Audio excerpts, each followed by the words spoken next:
Thank you for the opportunity to have a chat to you. I was speaking to Derek a little while ago, and he invited me to speak. And I've never spoken about this before, and it was about, well, it was in fact 25 years ago.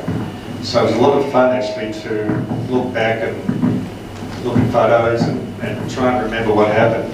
And I just wanted to give you a fairly quick synopsis of how it came about and what we did. But we did spend the whole day with him back in September 2000. As King Henry VIII said to each of his wives, I won't keep you long. 10 minutes, according to Leon. It all started because my background was in marketing, media, advertising, promotions, events, that sort of area. And at that stage, I had, or a couple of years prior to that, I had a company called Media Sports Entertainment.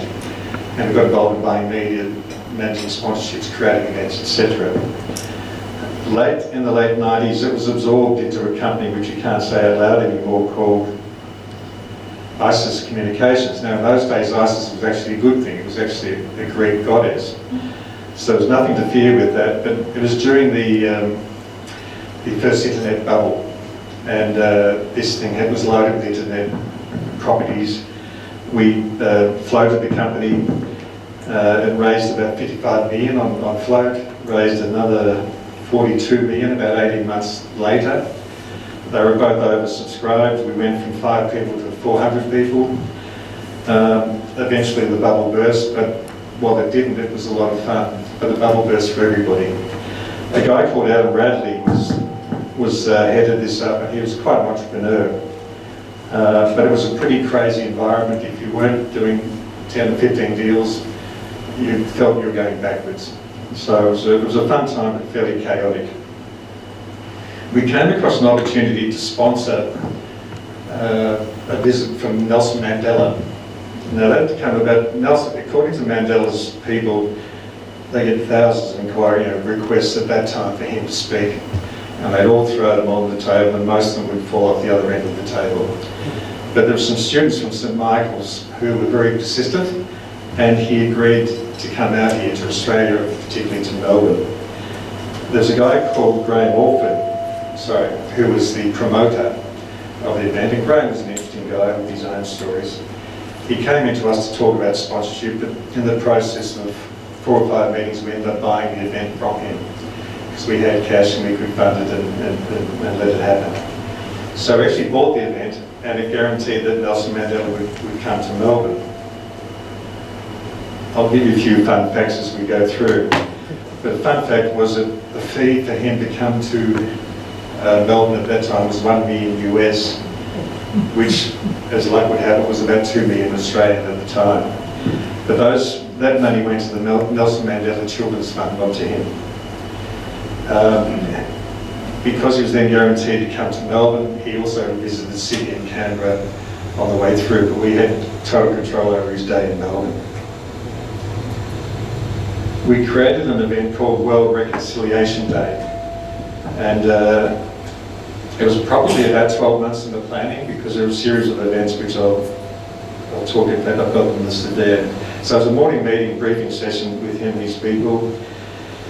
There was a live press club luncheon at Jeff's Shed, which I'll talk to him, followed by a private cocktail party, and then an evening concert at what is now Marvel Stadium. It was more complicated than a lot of events because he was the previous head of state and perhaps one of the most important people of the 20th century. It got a lot of governmental involvement, Australian Federal Police, there was a whole lot of security issues. There were things around it you wouldn't normally encompass in typical event staging, but it made it for a very interesting exercise. With the morning meeting with Mandela, at that stage he was about 82 years of age. And when he wasn't performing or live, he would basically shuffle along about that quick. And as he was talking to you, he would hold your hand and just talk. So he wasn't nimble in the typical sense of the word, and his vision wasn't great from the years with Lyme and so forth. But he was very interested, he was very polite, affable, And what you see is basically what you get. That was our experience. If you look at that closely, there's a signature there and a signature there that he signed. Part of that meeting was for him to sign 10 programs and 10 posters, and we later auctioned off one of those sets at the lunch for about $25,000. I think it was a windy day because for some reason only 9 of them made it back to the office, but I'm not sure where the 10th one went.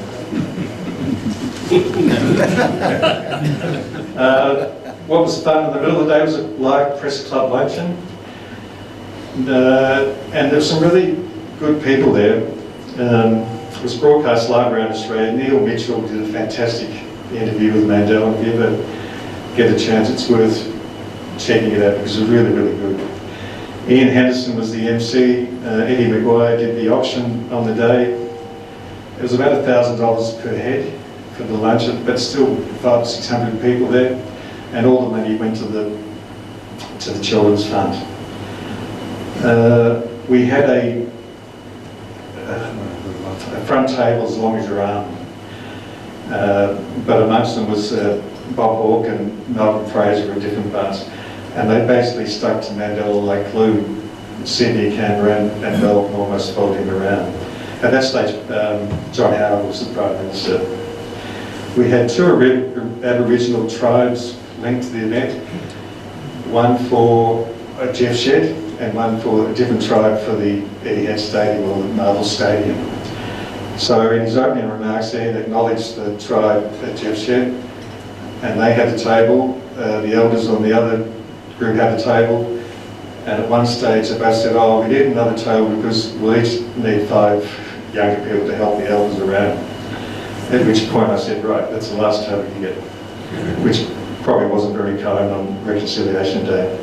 But what happened about a quarter of the way into the event, Sir Thomas Tobin came and said, "These elders are about to walk out," because he didn't acknowledge them when he acknowledged the other tribe at the beginning. So with a bit of shuffling, he got into Ian's ear and he managed to save the day on World Reconciliation Day. What's interesting about the Press Club luncheon is we didn't get any money out of the state government at all. We met with Braggs about 6 months before. He was Premier at the time, and he was interested and supported, but there was no money forthcoming. So they really didn't do a lot for us. But we thought we should invite the head of state to the luncheon. So we invited Braggs. Within 20 minutes, I got a call saying, "Yes, Mr. Thwaites would love to attend." About half an hour later, "Oh, Mr. Brumby would love to attend, thank you." "Yes, Mr. Braggs would love to attend." Anyway, it was just completely full of Victorian state ministers. And they sort of leveraged the show, which wasn't really fair. The one we wanted to get close to was Mary Delahunty, which we did, so that was successful. There were 2 younger ministers in that ministry who, I don't know whether they were there or not, whose surnames were Andrews and Allen. I don't know where they've got to these days. One of them's not playing much golf, that's for sure. The cocktail party was an interesting one. And with Mandela at 82, they tried to keep his public appearances to 2 a day because he just got too tired, but he agreed to do a private cocktail party for us and our guests. Mr. Braggs, who we liked but didn't like that much, we asked him on 24 hours notice would he like to come to the cocktail party to meet Mandela personally, and he said yes, of course I would, so it suited him. But they were lovely. Mr. and Mrs. Braggs were great. And the other photo, that lady there is Rod Morell's daughter, whose name is Jenny. And Jenny and I have been married for 37 years, so we're both too lazy to do other things, I think. The guy there is Reuben Carter, Reuben Hurricane Carter. We brought him out as well, because the interesting thing was he had spent about 20 odd years in jail, as Mandela had. Mandela was a boxer, he was a boxer, but Reuben Carter was wrongfully in prison, and they made movies about it and songs and all sorts of stuff. This guy could light up the room. He had an entourage of 2 people. It was him and his manager. And if he entered the room for 50 minutes away, he just lit up the whole place. He was fantastic. So it made it for a very, very exciting day indeed. The evening concert itself, around 20,000 people, I guess, turned up for the event. We had it filled with Australian performers, including Paul Kelly and Christine Andu and what have you. We had video tributes in from Morgan Freeman, Samuel L. Jackson, George Lucas, Ray Charles, Henry Kissinger, even Jack Nicklaus. Surprise, surprise, Bob Hawke and Malcolm Fraser also had to do a video tribute. The fun thing for Mandela was that he got a standing ovation when he first came out, and he came out after the break, after the Australian, I think, girls' choir, for about a minute, over a minute, standing ovation, and he was completely knocked out by that, so it was a marvellous event. I would say he was a master communicator. He had a prepared speech, but he was at his best when he went away from the speech and just started talking to people. It really was something very special. Now, Leon, you'll be pleased, I'm almost wrapping up now, so... No, take your time. This is a backstage story which I think you'll find interesting. Okay, so Hurricane Carter was on before the main break, had the break, and the choir Mandela was on. It was the 8th of September at Etihad Stadium. It was freezing. It was about 8 degrees or 9 degrees. And for whatever reason, I don't recall, Mandela actually turned up about 45 minutes early backstage. So we did all the meet and greets with the performers and and we got him safely into a room. Hurricane Carter, who was a tremendous orator, knew he had about 15 or 20 minutes. So Hurricane's gone, and the first thing he says, "I am a survivor.